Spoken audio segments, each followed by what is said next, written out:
Some men carry a badge and a conscience. Others carry a badge, like a hunting license. Officer Michael Johnson was the second kind. For 11 years, he had worked the Riverside Precinct in the city of Crestwood. And in those 11 years, he had perfected the art of preying on people who couldn't fight back. He was good at reading weakness. The nervous young man with out-of-state plates. The working-class woman driving a car 2 years past its last alignment. Be the man in the wrong neighborhood at the wrong hour simply because he worked the night shift. Michael Johnson had a gift for finding the gap between innocence and the appearance of guilt, and he had spent a decade and a half exploiting it for pocket change, personal entertainment, and the quiet satisfaction of power over people who had none. He had never once been truly tested, until a Tuesday in October, when he pulled over a black Lincoln Town car moving at exactly the speed limit down Delmore Avenue, because the driver, a lean, well-built man in a simple gray jacket, had the audacity to look calm. Too calm. Composed. And in Michael Johnson's personal handbook of suspicion, being too calm was itself evidence of something wrong. He didn't know the man's name yet. He would learn it soon enough. The name was Wayne Daniels, and Wayne Daniels wasn't what Michael Johnson assumed he was. Wayne Daniels was a 17-year veteran of the Office of Professional Accountability, the city's internal affairs division, currently operating undercover under a protocol that had been cleared by the chief of police, the district attorney, and the deputy commissioner of public safety. Wayne Daniels was the man sent in to catch dirty cops, and Michael Johnson had just handed himself to him on a silver platter. Before we begin, tell me in the comments where you are watching from. But I'm responding to everyone. And if you believe that justice, real justice, always finds its way back around, hit that subscribe button right now. This story is going to make you believe it too. The night Crestwood began to unravel started with a routine shift change at the Riverside Precinct at 10 p.m. Michael Johnson had been on the force for 11 years, and for most of those years, his supervisors had described him in performance reviews with words like assertive, community-focused, and proactive. What the reviews never captured, what no official document ever committed to paper, was the other word that drifted through the precinct hallways like cigarette smoke: unpredictable. Or the word the residents of the Linwood corridor used, the neighborhood that Johnson and his partner, Detective Ray Sutter, had effectively carved into their personal jurisdiction. That word was predator. Johnson was 41. He had the kind of build that came from years of lifting weights in prison yards. Not that he had ever served time, but that was the aesthetic he cultivated. Wide shoulders, thick neck, jawline like a blunt instrument. He kept his dark hair cropped close, and his uniform pressed until the creases were sharp enough to cut paper. He prided himself on looking the part. He believed that appearance was power, and that power was the only language certain people understood. His partner for the evening, Ray Sutter, was different in almost every way. Sutter was younger, 33, slender, with the permanent expression of a man who was vaguely embarrassed to be in whatever room he was currently standing in. He laughed too quickly at Johnson's jokes. He looked away at the wrong moments.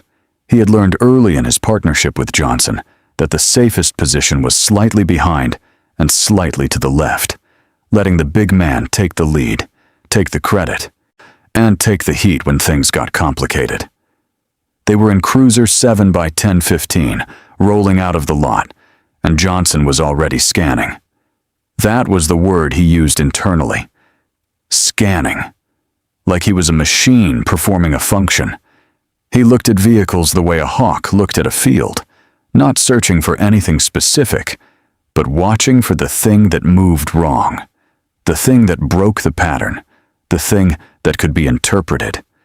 It was 10:47 when he saw the Lincoln Town car.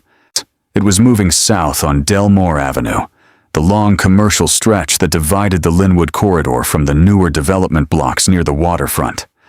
The car was dark, clean, and moving at precisely the posted limit of 35 miles per hour.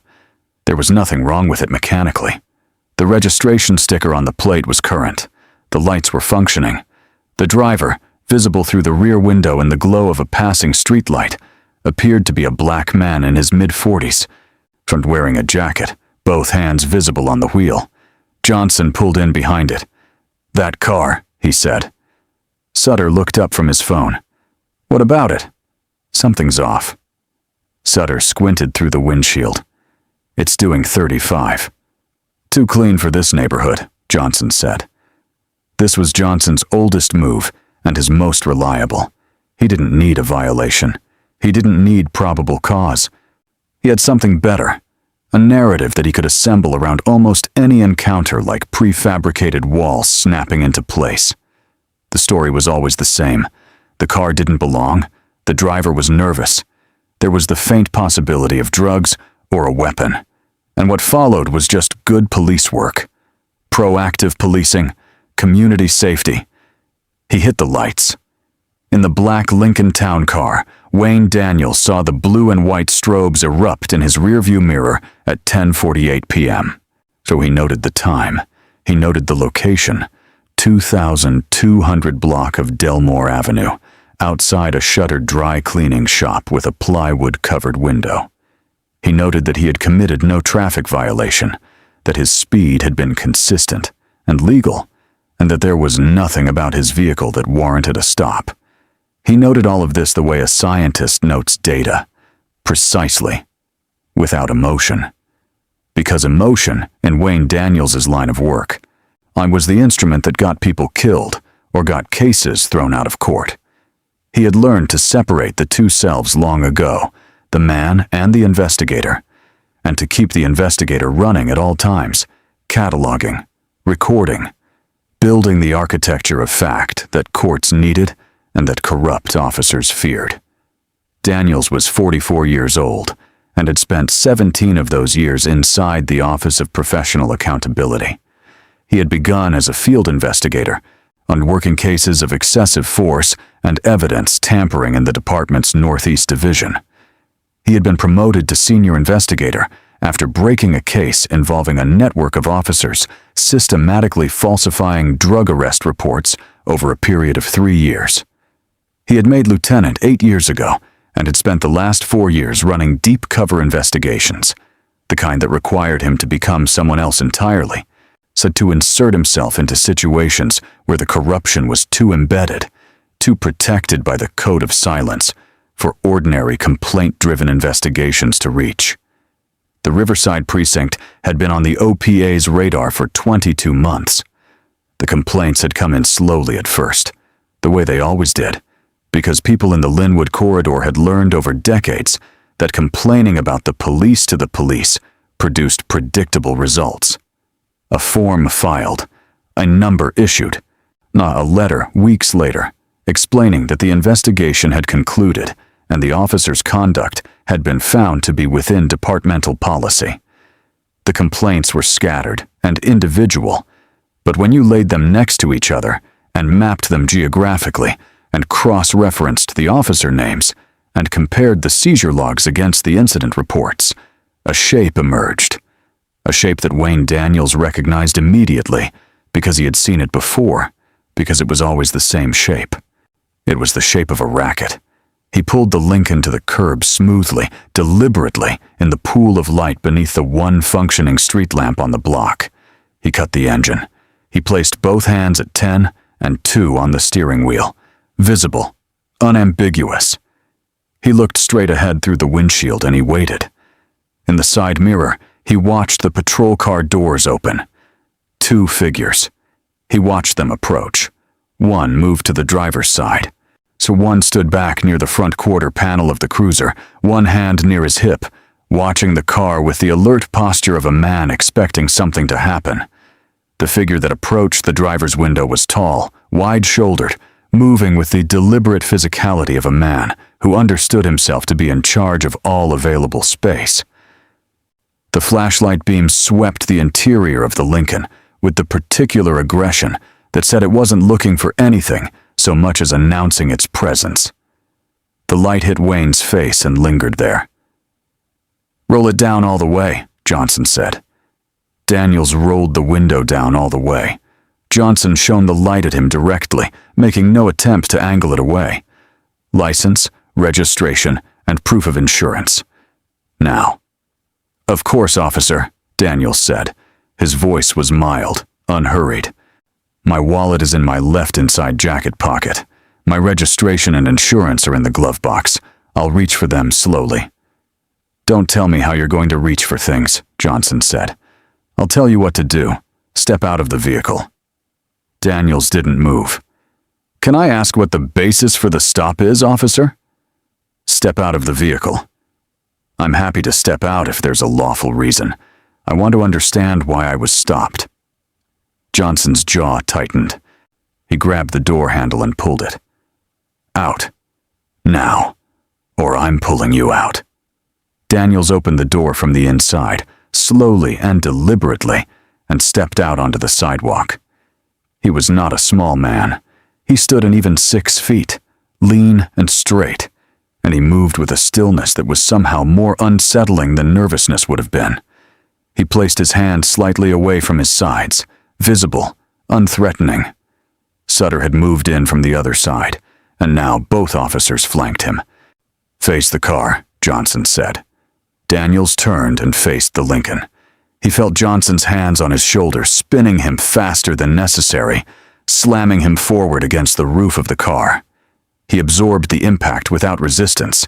He went completely still. "You got anything on you that's going to stick me?" Johnson said, beginning to pat him down. "Needles, weapons, anything sharp?" "I don't," Daniels said. "Officer, my name is Wayne Daniels.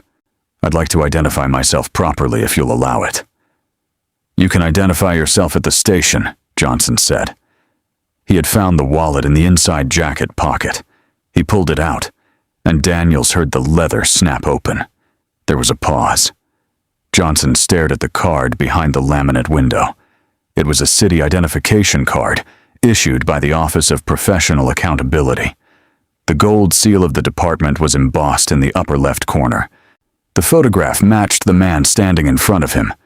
The name read, Wayne Daniels, Lieutenant, OPA Division. Johnson closed the wallet. "Sutter," he said. "Yeah?" "Run him."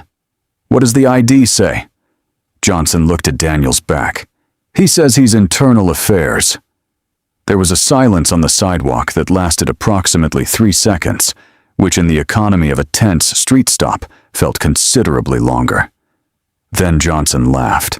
It was a short, dismissive sound, like a door slamming. "Good internal affairs," he said, drawing the words out slowly. "This one's internal affairs, Sutter." Sutter said nothing. "How many times you guys try this?" Johnson said, leaning in close to Daniels' ear. His voice was low now, almost intimate, stripped of the public performance. "You think flashing an OPA card is going to make me let you walk? I've seen better fakes at a college bar."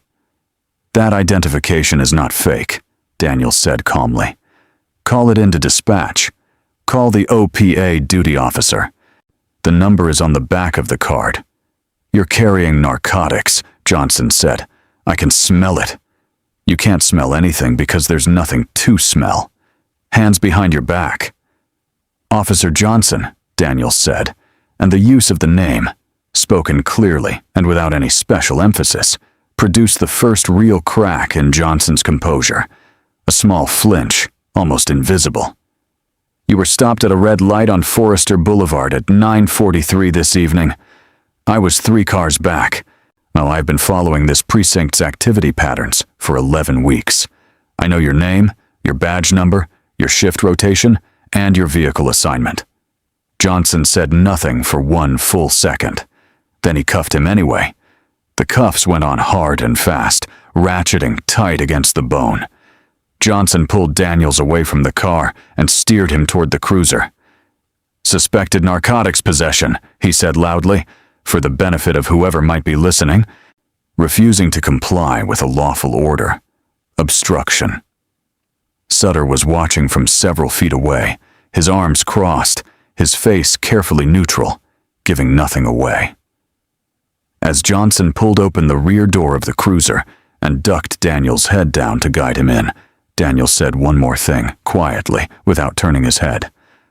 "The recording is already running, Officer Johnson. It has been since you hit your lights." Johnson slammed the door. The Riverside Precinct at night had a particular atmosphere that longtime officers described, without irony, as comfortable. The fluorescent lights in the booking area had the faintly yellowish cast of old fixtures that no one had gotten around to replacing, and the linoleum floors were perpetually slightly sticky in a way that no amount of industrial mopping seemed to correct. The desk sergeant, a man named Buell, who had been working nights for so long that he appeared constitutionally incapable of daylight, processed incoming arrests with the mechanical efficiency of a man who had stopped reading the names a long time ago. Johnson brought Daniels through the side entrance at 11:19 p.m. There were 4 other officers in the booking area when they arrived. 2 were filling out paperwork at side desks. 1 was eating a sandwich near the coffee machine. The 4th, Officer Priya Marsh, was standing at the evidence locker logging a property bag and looked up when the door opened. She saw the man in cuffs first. Then she saw his face. Then she looked at Johnson, and something shifted behind her eyes, very quickly, like a card being turned face down. "Got a John Doe," Johnson said to Buell. "Suspected narcotics, obstruction, refused to ID." "He presented identification," Daniels said clearly. Johnson put a hand on Daniels' shoulder. "Quiet. My name is Wayne Daniels. I am a lieutenant with the Office of Professional Accountability. I am formally requesting the opportunity to make a phone call to the duty officer at OPA. That is a right I have under department protocol and under the law." Buell looked up from his keyboard. He looked at Johnson. "He carrying a fake ID?" Buell asked. "Suspicious document," Johnson said. "Needs verification." "I'd like to see it," Buell said. Johnson set the wallet on the desk. Buell picked it up. He opened it. He looked at the card for a long moment. His expression didn't change in the way that the expression of a man reading something alarming often doesn't change, because the alarm is happening entirely on the inside, behind the professional surface. He closed the wallet. "Book him as John Doe pending ID verification," Johnson said. "I'm right here," Daniels said. "You have my identification in your hand.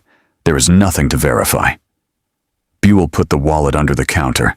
He began to type.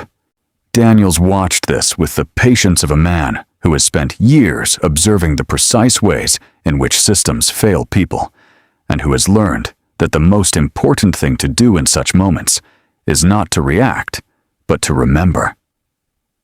He took note of Buell's badge number, visible on his chest. He noted the time on the wall clock, 11:22. He noted the officers in the room, their positions, their reactions. Priya Marsh had turned back to the evidence locker, but she was moving more slowly now. But he noticed that too. Johnson leaned over the desk and said something to Buell in a low voice. Buell nodded without looking up. "Processing bay," Johnson said, and took Daniels' arm. They moved through a door at the back of the booking area into a corridor that smelled of cleaning solvent and old coffee. The processing room at the end of the hall was a pale green cube of a space, 12 by 12, with a drain in the center of the floor and a metal bench bolted to the wall. A single camera in the upper right corner had a small strip of black electrical tape over its lens. Daniels noted that too. "Empty your pockets," Johnson said. Daniels emptied his pockets. There was nothing of interest. A phone, which Johnson immediately powered off and placed in a property bag. A set of keys, a folded receipt from a coffee shop dated that morning, a small silver pen. "That's everything?" Johnson said. "That's everything." Johnson picked up the silver pen and rolled it between his fingers. "What's this for?" "Writing," Daniels said. Johnson put it in the property bag with the rest. Then he said, Strip search. Daniels looked at him steadily. On what grounds? Suspicion of concealed narcotics. You have no basis for that suspicion. I have my judgment, Johnson said. And my judgment says strip search. Your judgment, Daniels said, is going to be Exhibit A. Johnson's face tightened. Take off the jacket. Daniels took off the jacket. What followed lasted 11 minutes. Johnson made a production of it, narrating his search in the clipped language of procedural compliance, while simultaneously stripping it of all pretense of dignity. He made comments. He laughed once, a short, private sound, at something he found amusing in the whole situation. Daniel stood in the cold tile room and let it happen, and cataloged every second of it in the part of his mind that was not him anymore, but was purely the investigation, the case, on the accumulating weight of what was being built here, brick by brick, violation by violation. When it was done and Daniels was given a jumpsuit, gray, 2 sizes too large, smelling of industrial detergent, he put it on without comment. Johnson walked him to holding cell 3. There were 2 other men in the cell. One was a young man, maybe 20, lying on his side on the bench, either asleep or pretending to be. The other was older, 50s, heavy-set, eyed with the patient eyes of a man who had been in this particular room, or rooms exactly like it, many times before. He looked Daniels up and down as the door clanged shut. New in here, the older man said. It wasn't a question. Relatively, Daniels said.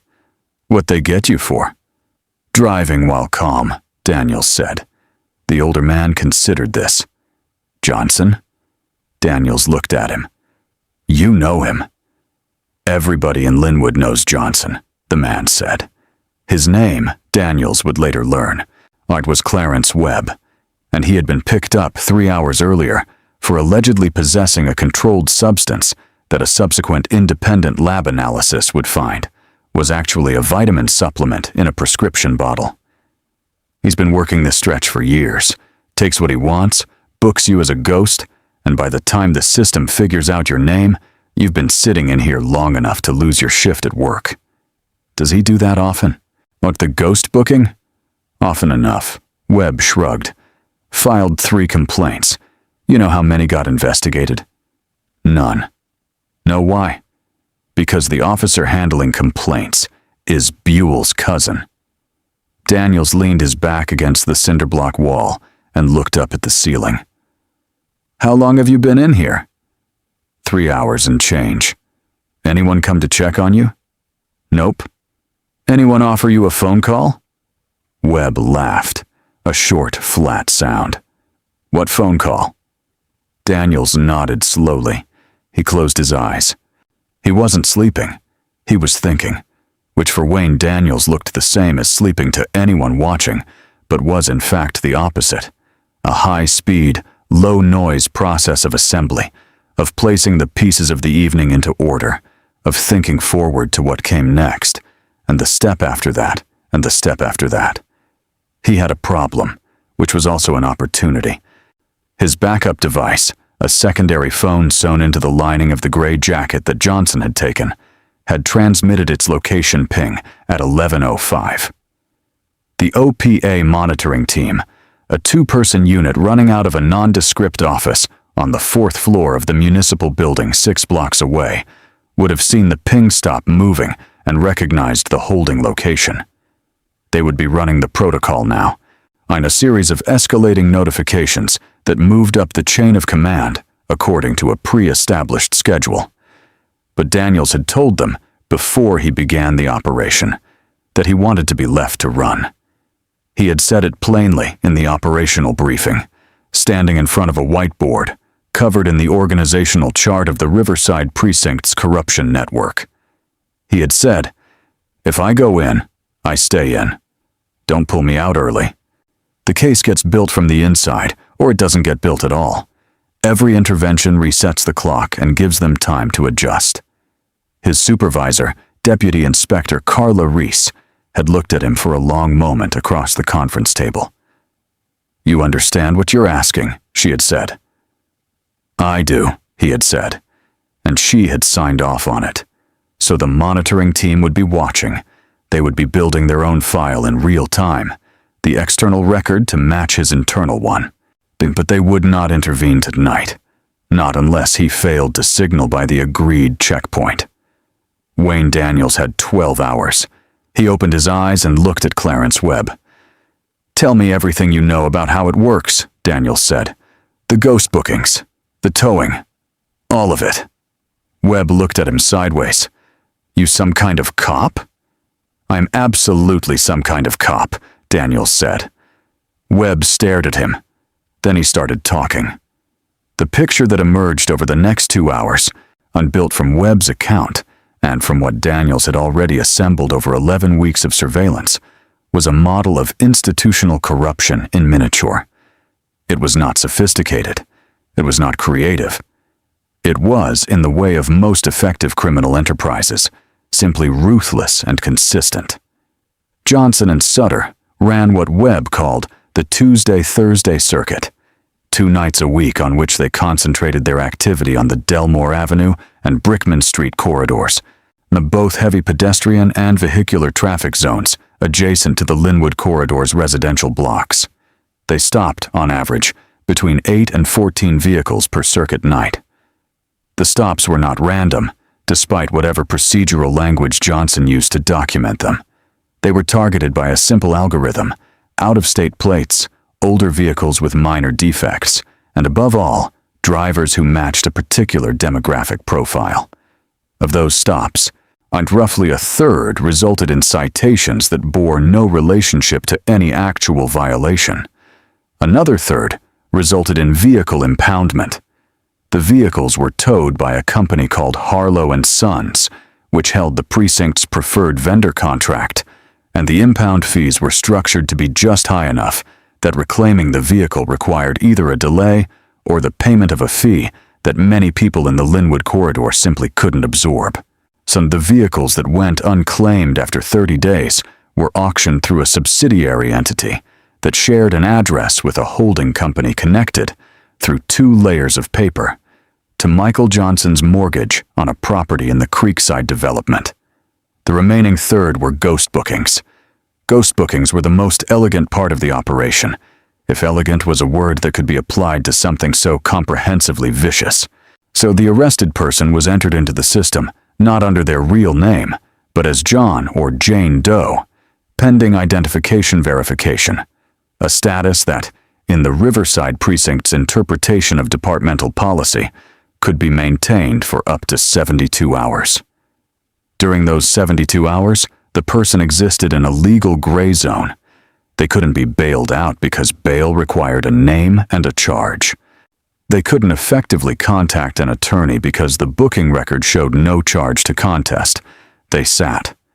And while they sat, they missed work, or lost a shift, or missed a custody hearing, or missed a parole check-in, which itself generated a warrant, which meant they came out of the ghost booking phase directly into a legitimate legal problem that could be leveraged for plea deals. Johnson had been doing this for at least 4 years. Sutter had been his partner for 2. But there was more.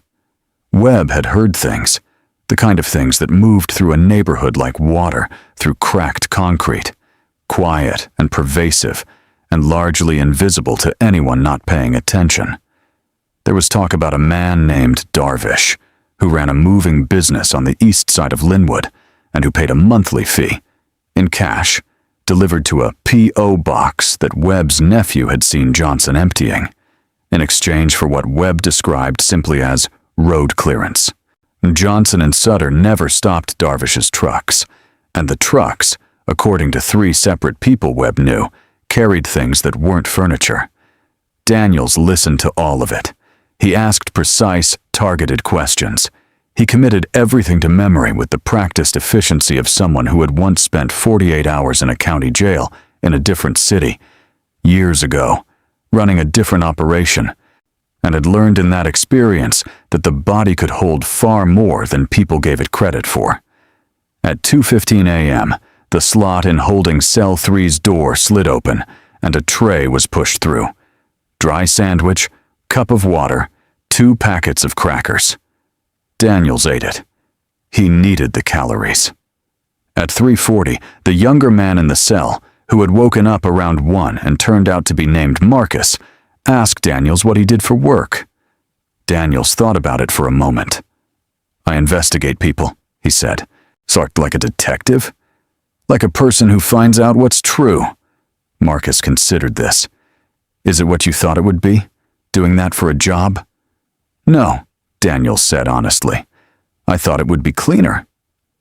At 4:55, a night shift officer named Delgado came by on rounds. He was young, maybe 26, and he moved through the corridor with the slightly too careful walk of someone who was aware of being watched, or aware of watching himself, which was not quite the same thing but was related. He stopped at cell 3. He looked at Daniels. "You the one claiming to be OPA?" he said. His voice was low. "I'm not claiming anything," Daniels said. "I am OPA." Delgado looked down the corridor both ways. Then he looked back at Daniels. "Your ID card." Johnson showed it around the booking room before he put it in the property box. "I saw the seal. The OPA division changed their seal format about 8 months ago. The card you're carrying has the new format."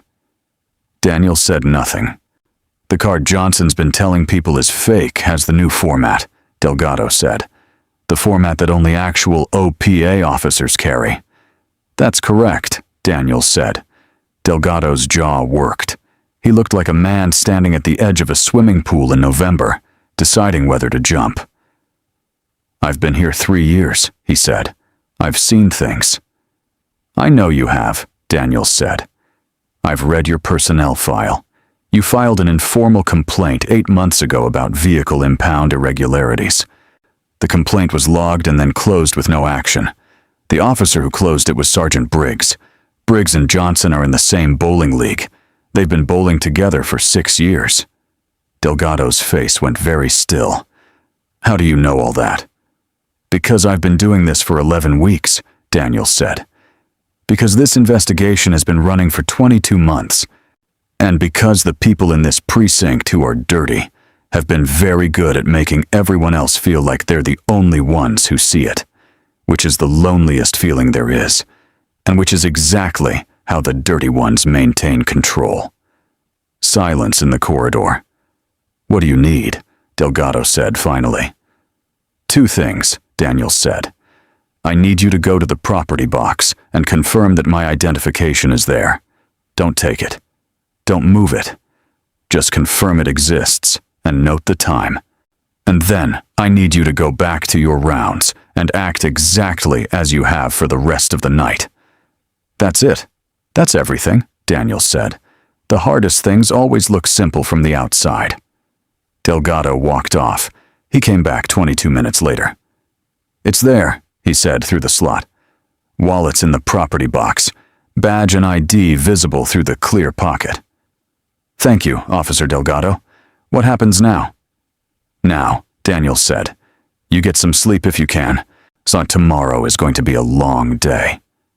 The arraignment calendar at Crestwood Municipal Court opened at 8:30 a.m. with a caseload that the Public Defender's Office described, in internal memos that Daniels had read as part of his research, as functionally unmanageable. There were, on any given morning, between 60 and 90 individuals being cycled through arraignment in a courtroom designed for efficient processing, on which in practice meant that the average time between entering the courtroom and leaving it was under 4 minutes. Johnson had arranged for Daniels to be on the morning calendar under the name John Doe, charged with obstruction and narcotics suspicion.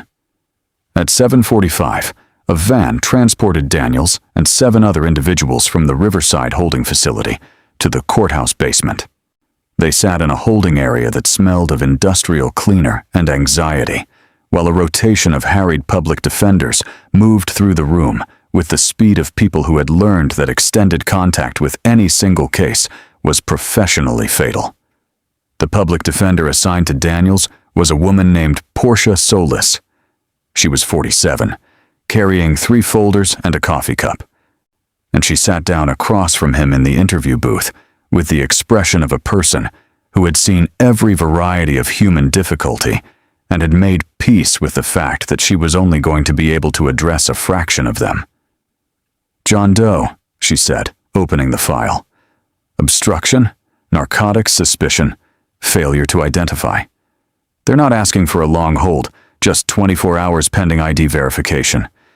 Easiest thing is to, 'My name is Wayne Daniels,'" Daniels said. Solis paused. She looked at him over the edge of the folder. "My name is Wayne Daniels. I am a lieutenant with the Office of Professional Accountability. I was conducting an authorized undercover operation when I was stopped, illegally and without cause, by Officer Michael Johnson of the Riverside Precinct. I was arrested after presenting valid identification that the officer dismissed as fraudulent. I've been held overnight in violation of multiple provisions of departmental arrest protocol and my constitutional rights." Portia Solis put down her coffee. "I want to go before the judge," Daniels said. "Not for a plea, not for an expedited processing. I want a full arraignment on the record. If you're OPA, why didn't they pull you out last night?" "Because I asked them not to," Daniels said. "And because what happened to me last night needs to be on a public court record. On if I'm extracted quietly, Johnson gets to tell the story his way. I want the judge to say it out loud in an open courtroom." Solis stared at him. "You stayed in a holding cell overnight on purpose." "I gathered evidence overnight on purpose," Daniels corrected. "The cell was incidental." There was a long pause. Portia Solis looked down at the file, then back up at him. Then she did something that surprised him slightly. She smiled. It was a small, dry smile. The smile of a person who has spent years watching the system operate at its worst and is unexpectedly observing something different. "All right, Mr. Daniels," she said. "Let's go have some fun." The courtroom was standard issue Crestwood Municipal, wood paneling that had been painted over, fluorescent lights on a low-drop ceiling, rows of gallery benches already half filled with family members, journalists, and the professionally curious. The judge on the morning calendar was a man named Honorable Robert Cheswick, who had been on the municipal bench for 14 years, and who ran his courtroom with the controlled impatience of a man who believed that efficiency and justice were the same thing, and was continuously being proved wrong. Johnson and Sutter were there. They stood against the back wall in the gallery, in uniform, the presence of officers in the gallery being a standard Riverside practice that several of the public defenders had formally complained about, and that the Complaints Review Board had declined to address. Johnson had his arms folded. He was watching the door when Daniels was brought in, still in the gray jumpsuit, still cuffed at the wrists, and still moving with the unhurried deliberateness that had unsettled Johnson from the beginning. Johnson watched him walk to the defendant's table and felt a small, private satisfaction. He had done this before.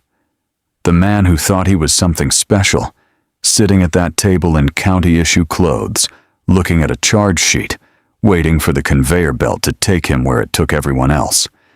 It was, Johnson had found, one of the great equalizers. Case 47, the clerk announced. On State versus John Doe. Judge Cheswick looked at the file over his glasses. "John Doe," he said, in the tone of a man who had already decided what the next 3 minutes would look like. "Obstruction, narcotics suspicion, failure to identify. You are represented by Ms. Solis?" Portia Solis rose. "I am, Your Honor. However, I need to inform the court that there is an identification issue that supersedes the current charges." "There's always an identification issue," Cheswick said dryly. "No, can we—" "My client's name," Solis said clearly, "is Wayne Daniels. He is a lieutenant with the Office of Professional Accountability, operating on an authorized undercover assignment at the time of arrest, which was carried out without probable cause, following the presentation of valid departmental identification that was dismissed by the arresting officer as fraudulent." The gallery shifted. The sound was subtle, a collective adjustment, bodies straightening, attention sharpening, like the way a room changes when something unexpected happens. Chesak looked at Daniels. "Is that your representation?" Daniels leaned forward. "That is correct, Your Honor. I am Wayne Daniels, OPA Lieutenant, badge number 4417. The identification confirming this was confiscated from me by Officer Johnson at the time of arrest and is currently in the Riverside Precinct property box, where it was confirmed present at 5:02 this morning by Officer Delgado." Chesak looked over at the prosecution table. "Is there a record of this identification?" The assistant prosecutor, a young man named Harker, who looked like he had found the case file on his desk 10 minutes ago and had not been briefed on any of this, shuffled papers with the controlled panic of someone who knows they are about to become collateral damage in someone else's situation. "Your Honor," and the arresting officer noted the ID as, "Where is Officer Johnson?" Chesak said, scanning the room. In the back of the gallery, Johnson unfolded his arms. He stepped forward. There was still something in his bearing, a residual confidence, the reflex of a man who had walked into 100 courtrooms and walked out the same way he came in. "Your Honor, the individual presented an ID that the field team assessed as potentially fraudulent and standard protocol." "Officer," Chesak said, "stop talking." Johnson stopped talking. Chesak picked up his phone and spoke briefly to someone. He waited. The courtroom waited. What happened next took the form of a door opening. It was the side door, the one used by court officers and officials, and through it came two people. The first was a woman in a charcoal suit. She was Deputy Inspector Carla Reese, the head of the OPA, and she walked with the focused quiet of someone who has been waiting for this moment, with the patience of a person who believes in letting situations fully ripen before she arrives. Behind her was a man Daniels recognized as the Commissioner's chief legal counsel, which meant the Commissioner himself had been briefed, which meant the phone calls had been running up the chain since at least 4 a.m. Reese walked to the front of the courtroom and handed a document to the clerk, who handed it to the judge. Chesak read it. He read it again. He set it down with the care of a man handling something that matters. "Officer Johnson," he said, "you arrested a lieutenant of the Office of Professional Accountability while he was conducting an authorized undercover investigation after he presented valid identification, which you then confiscated and described to other officers as fraudulent." He paused. "Is that your understanding of events?" Johnson's mouth was slightly open. He looked from Chesak to Reese to Daniels. He looked for Sutter and found him pressed against the back wall, both hands at his sides, the careful blank expression of a man already calculating the distance between himself and everything that had just happened. "Your Honor," Johnson said, "in the field, it's not always." "Charges dismissed," Chesak said. "Mr. Daniels, you're free to go." He looked over his glasses at the prosecution table.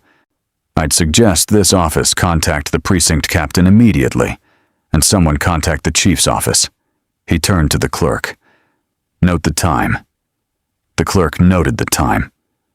9:17 a.m. Daniels stood up. He was still in the gray jumpsuit. Portia Solis unclipped the cuffs with a key the bailiff provided, and Daniels rubbed his wrists. The same motion, the same pressure points as the night before, and looked across the courtroom at Michael Johnson. Johnson looked back at him, and in that moment, all the artifice was gone. The badge, the uniform, the 11 years of studied dominance. All of it had the texture of paper in rain. What remained was just a man looking at another man, and one of them knowing exactly what was coming, and the other still not quite believing it. Daniels didn't smile. He didn't need to. Deputy Inspector Reese stepped to his side. "Lieutenant," she said quietly, "car's outside." "Give me a minute," Daniels said. He walked toward Johnson, He stopped 6 feet away, when the room had gone very quiet.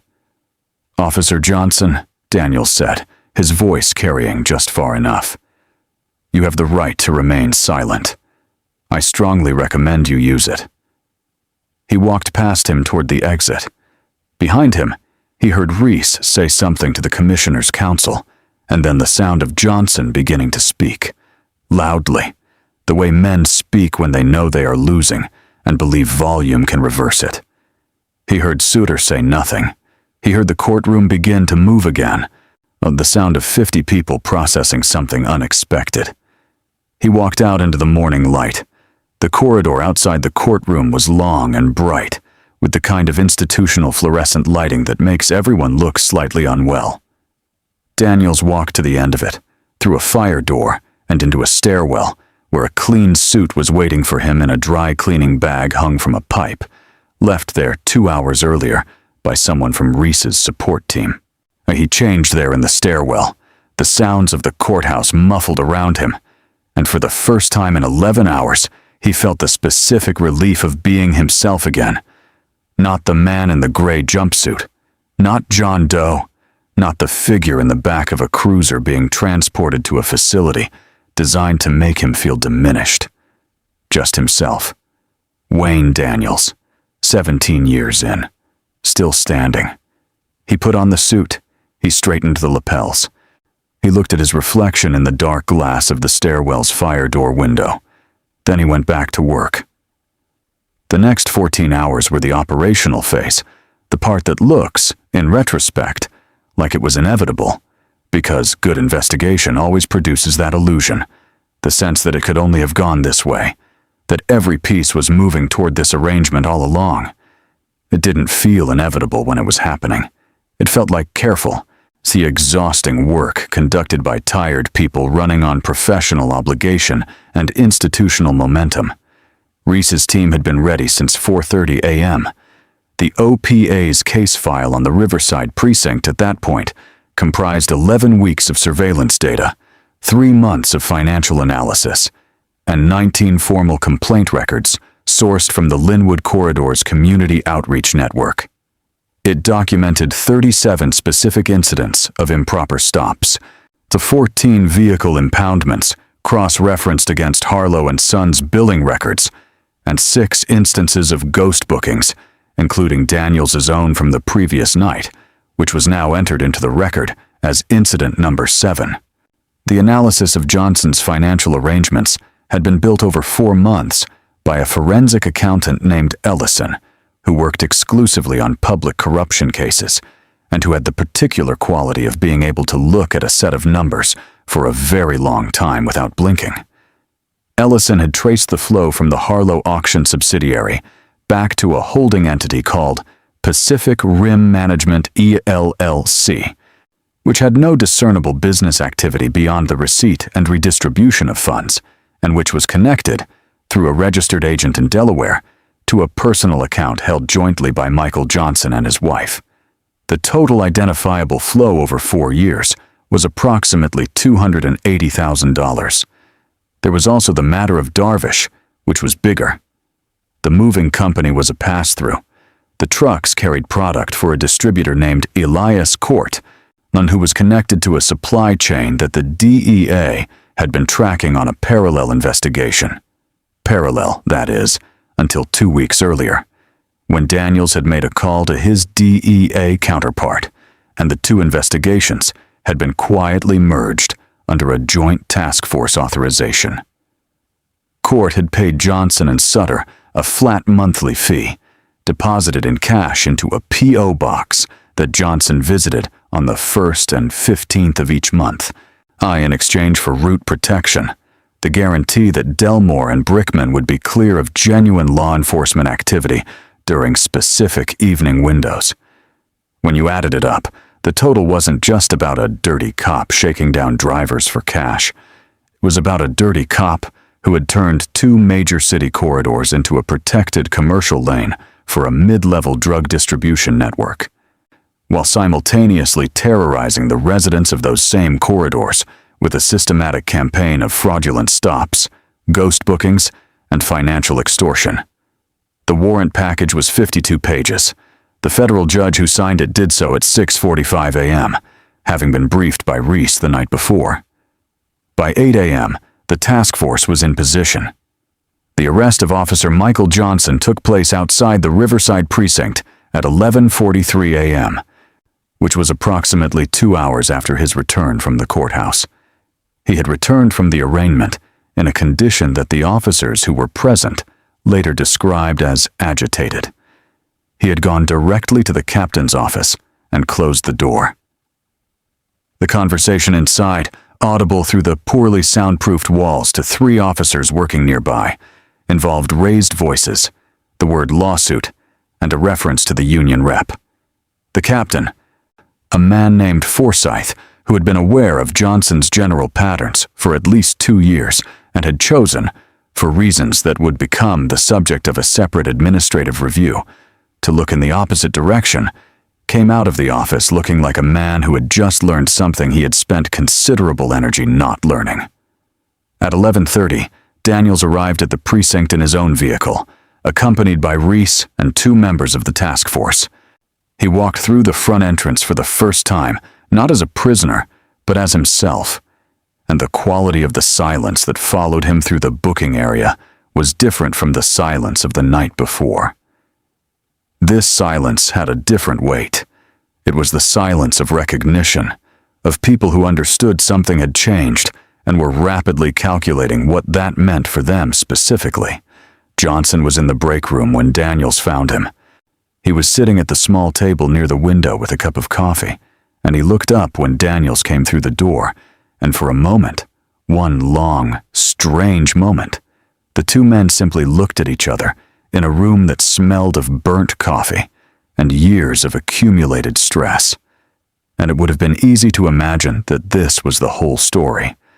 Just 2 men sitting in a break room, the gap between them representing everything that had happened in the last 12 hours.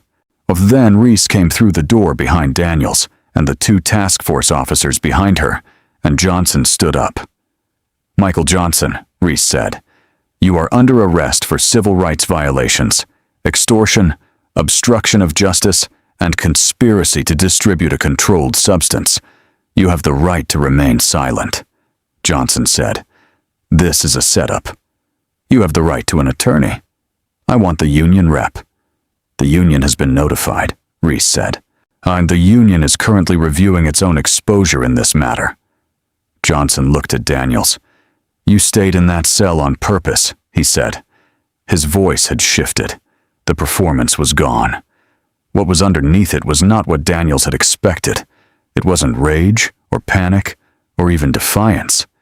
It was something more tired than that.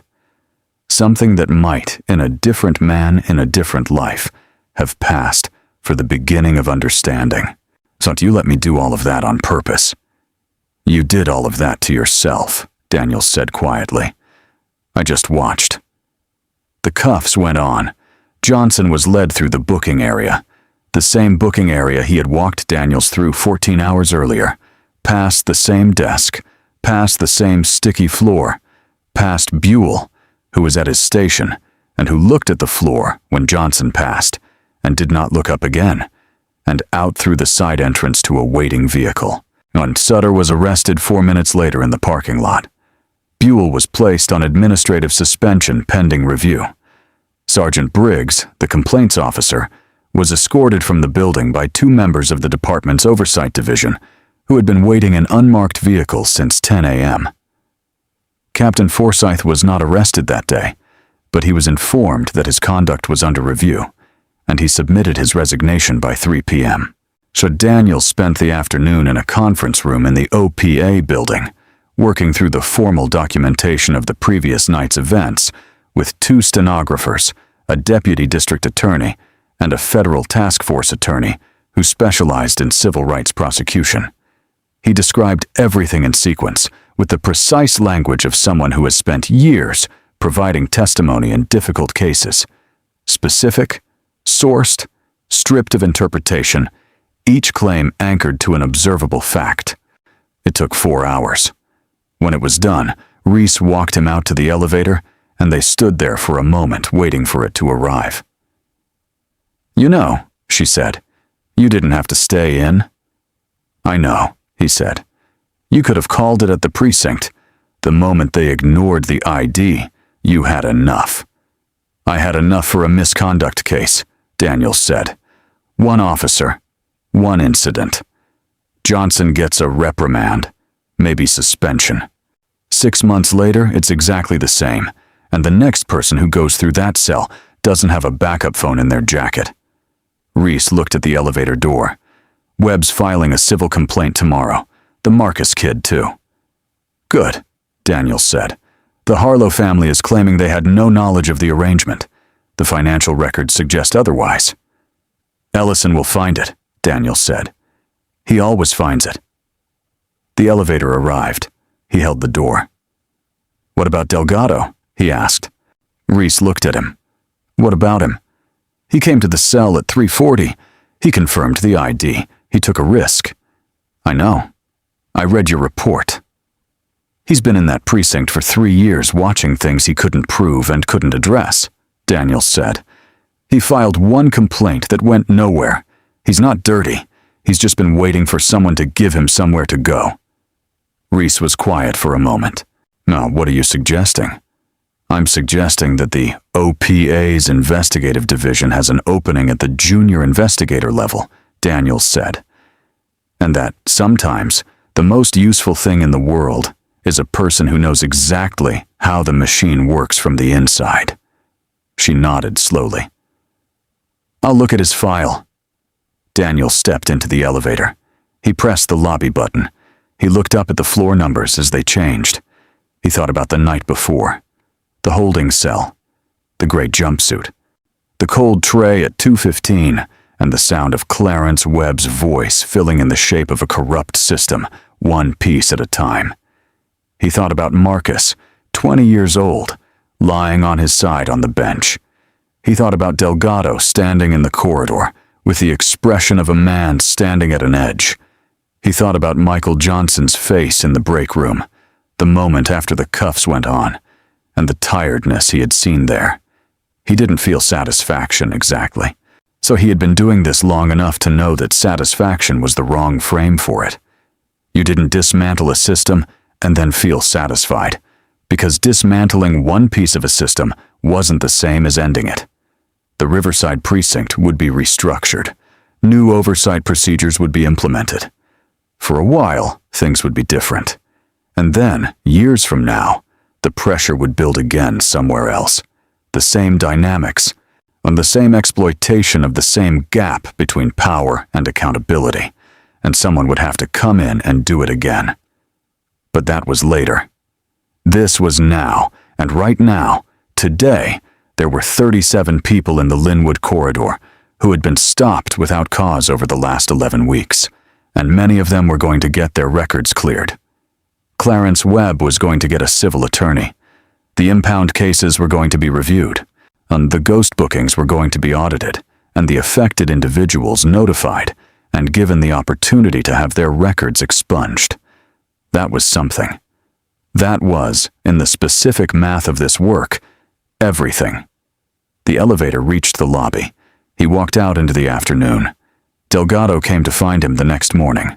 Daniels was at his regular desk in the OPA building, working through the formal case documentation, when his assistant knocked and said there was an Officer Delgado at the front desk, asking to speak with him. He looked up. "Send him in." Delgado appeared in the doorway in civilian clothes, out of uniform, holding his hat in his hands, in a way that made him look younger than he was. He looked at the office with the expression of someone visiting a foreign country, who has only read about it in books. "Lieutenant," he said. "Close the door," Daniels said. "Sit down." Delgado sat. "I've been thinking about what you said," Delgado said, "in the cell, about knowing how the machine works." Daniels leaned back in his chair, and I've been thinking that I spent 3 years watching it run wrong and feeling like there was nothing I could do about it, which was the worst feeling I've ever had in my professional life." He paused. "Is the position real?" "The position is real," Daniels said. "What does it involve?" "Exactly what it sounds like. Investigation, observation, testimony. The ability to be in a place where things are happening and to watch them clearly and carefully and to commit what you see to an accurate record.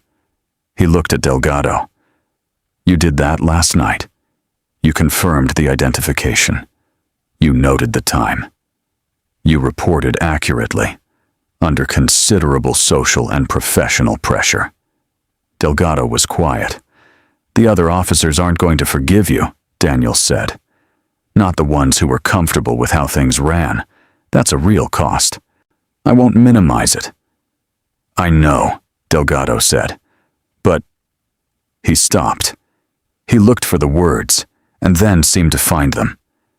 But I became a cop because I believed in something.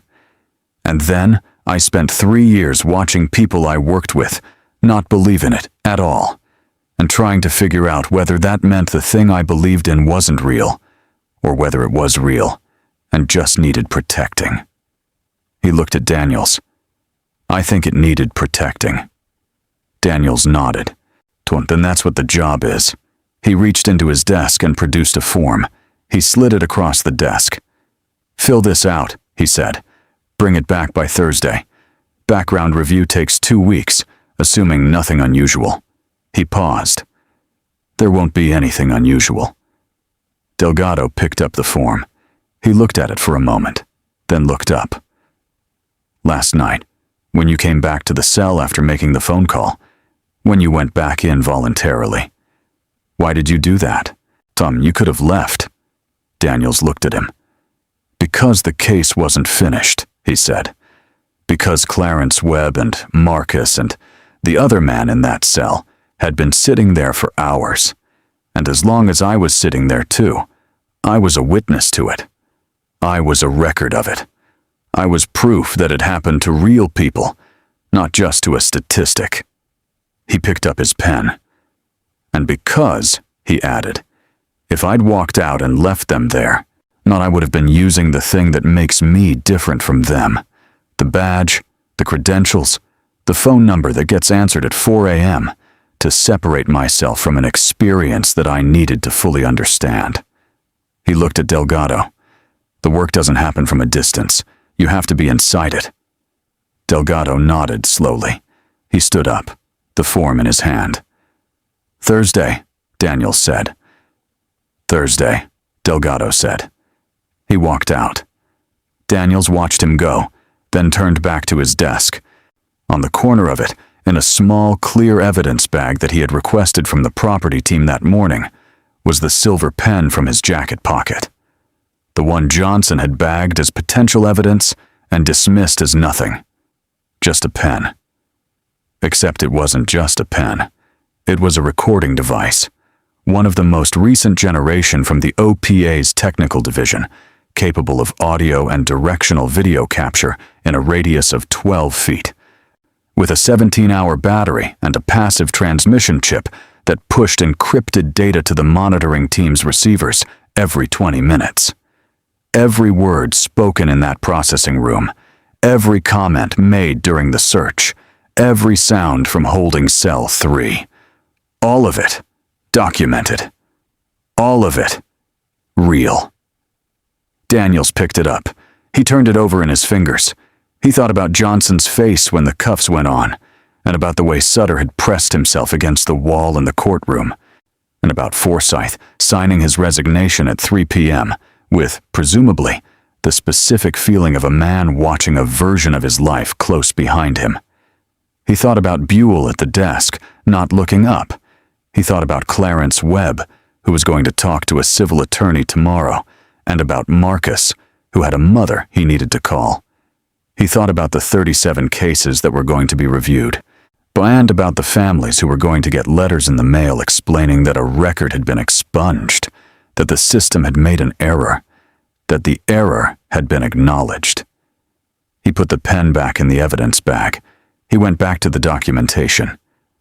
The arraignment of Michael Johnson and Ray Sutter took place 6 weeks later in federal court, on charges that included deprivation of civil rights under color of law, conspiracy to distribute a controlled substance, extortion, and 4 counts of obstruction of justice. The case had been transferred to federal jurisdiction at the DA's request, which had been made on the grounds that the volume of affected individuals and the interstate dimensions of the court network exceeded the appropriate scope of the municipal court. It drew a considerable crowd. Daniels was in the gallery. He sat in the 3rd row, not at the front, not at the back, and he wore a gray suit and kept his hands folded in his lap and watched the proceeding with the still attention of a man who knows that his part in a story has been played and who is now only here to witness its conclusion. Johnson was in a suit that didn't fit him quite right in the shoulders. He had aged in 6 weeks, not dramatically, not beyond what any person ages in 6 weeks, but there was a quality to the aging that was specific to the circumstances, a thinning of something. He looked once at the gallery before the judge took the bench. He didn't look at Daniel specifically. He looked at the gallery as a whole, the way a person looks at an ocean they know they can't swim. Sutter sat beside him with his hands flat on the table and his eyes down. The charges were read. Both defendants entered not guilty pleas, which was procedurally expected and legally routine, and which the federal prosecutor, a quiet man named Assistant U.S., Attorney Marcus Webb, not related to Clarence, though Daniels had appreciated the coincidence when he learned the name, acknowledged with the equanimity of someone who has a very thick file and is entirely unbothered by the plea. As the judge reviewed the bail conditions, Daniels watched Johnson's attorney lean in to whisper something to his client. Johnson nodded, once, mechanically. He had the look of a man who has been receiving information that he processes only on a cognitive level, that because the part of him that would normally have emotional responses to such information has temporarily suspended operations. Bail was set, and the session concluded. As the gallery began to clear, Daniels stood and moved toward the exit. He passed within 6 feet of where Johnson was being led to the processing area by the marshals, and Johnson saw him. There was a moment. Just a moment. The noise of the gallery around them, the shuffle of people, and the low register of conversations. And in the middle of all of that, the 2 men looking at each other one more time. Daniels didn't stop walking. There was nothing to say that hadn't already been said, not in words, but in the 72 hours of documented evidence, in the financial records and the surveillance logs, in the testimony of Clarence Webb and the cell phone records that placed Johnson at the P.O. box on the 1st and 15th of every month for 4 years, in the recording from the silver pen on Juan Delgado's statement, in the simple arithmetic of what happens when a system that has been allowed to prey on people without consequence finally encounters someone who isn't prey. He walked out through the courthouse doors into the autumn sunlight. His phone buzzed. A message from Reese. Delgado starts Monday. His first assignment is the Harbor District. I think you'll like it. He put the phone back in his pocket.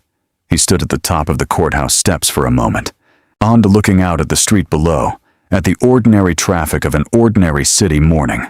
Cars and buses and people moving in every direction, most of them not thinking about systemic corruption or civil rights or the architecture of accountability, because most of them had jobs to get to and lives to run and children to pick up from school.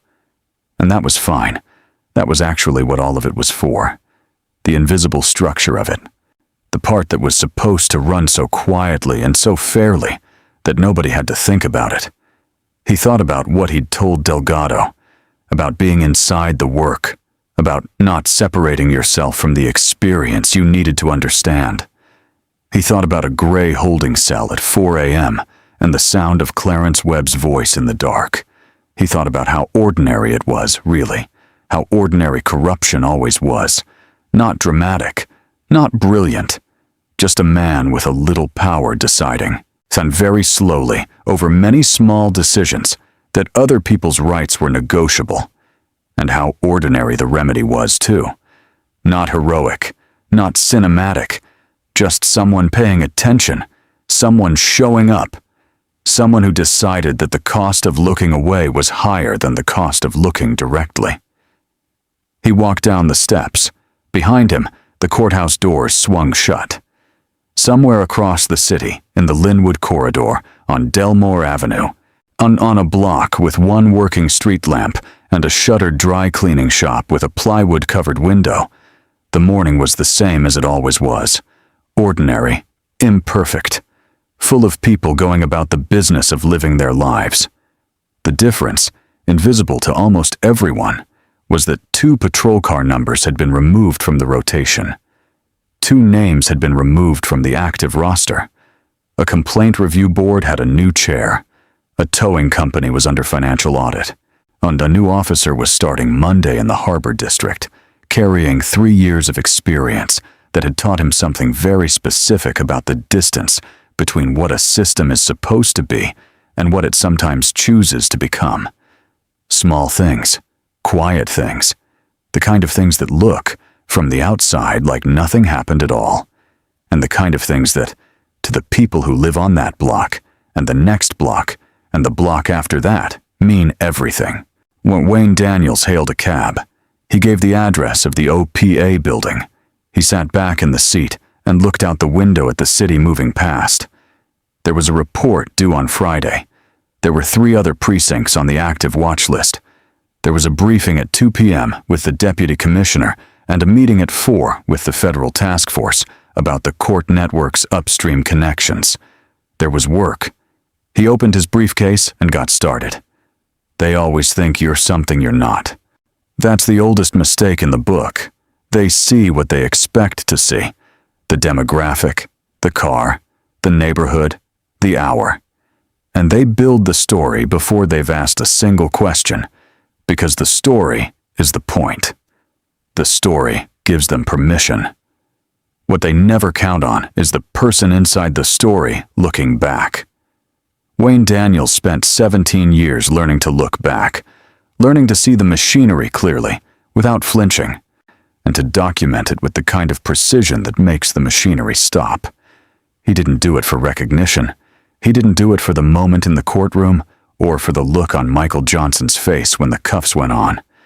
He did it because he understood something that Johnson had never learned and might never learn, even now. Power isn't the badge. Power isn't the uniform or the cruiser or the authority to stop someone on a dark road and demand an explanation. Those things are instruments, and instruments in the hands of people who've confused them for power have a tendency to turn.